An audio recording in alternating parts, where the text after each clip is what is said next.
Hi, today we are going to change the front discs and pads on this 2007 Mini Cooper. This is a 1.6, just a standard 1.6.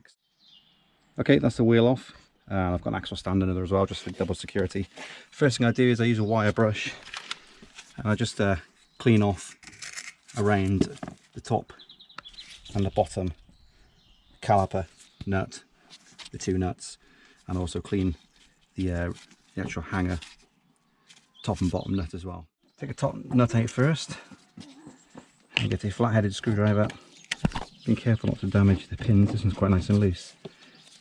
And just take that out. Can undo the bottom one, it makes it easier then.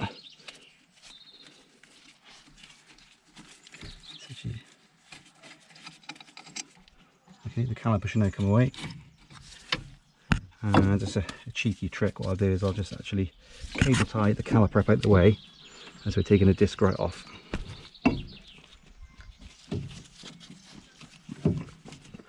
Just being cautious and not. Okay, so I've taken the top, the bottom nut out, pulled the caliper away. I've actually used a cable tie, just hang it up out the way, making sure I'm not kinking a pipe. It's then just hanging it the way while I remove the disc and replace that. So I can now just get out of the head, remove the pads.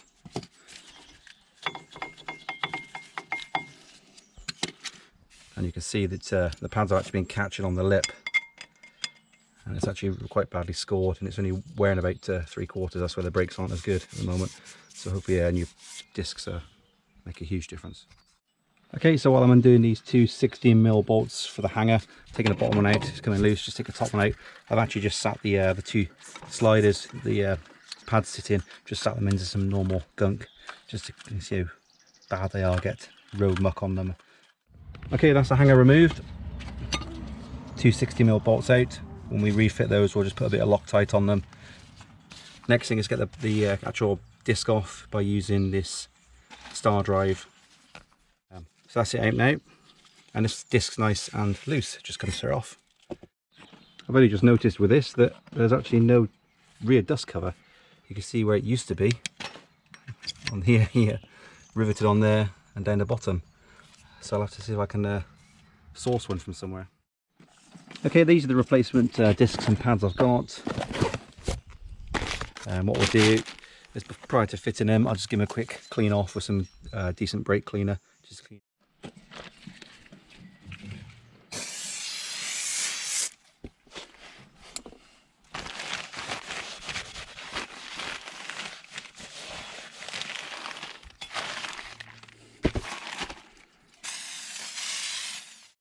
Okay, that's a new disc on, all cleaned up, star drive fitted back in and tightened up to the specified torque. Okay, so I'll now fit the caliper. Okay, so we're now going to tighten these up by hand. I'll take the pins out, give them a good clean off and put some new grease back on them. They can get quite rusty, and these they're ready to go back on and refit. Making sure they're actually reasonably even so they're not touching the disc. Okay, this is a new pad ready to go back in. The one with the square notch in the top is the back pad to fit back in, and the one with the round notch is the front or the outside of the disc. Before I fit them back in, I'm just going to put a bit of copper grease top and bottom so they move backwards and forwards in here and don't get caught. Okay, this is a kit I use for returning the caliper piston back. And the last thing to do is remove our cable tie, fit the caliper at the top, and it fits nicely over the top of the new pads. Tighten up top and the bottom. Retaining pins, if you get in the right place. And tighten those up to the specified torque. I think they're about 34, 35. I will check and put it on the clip. And once they're tightened, that's it complete.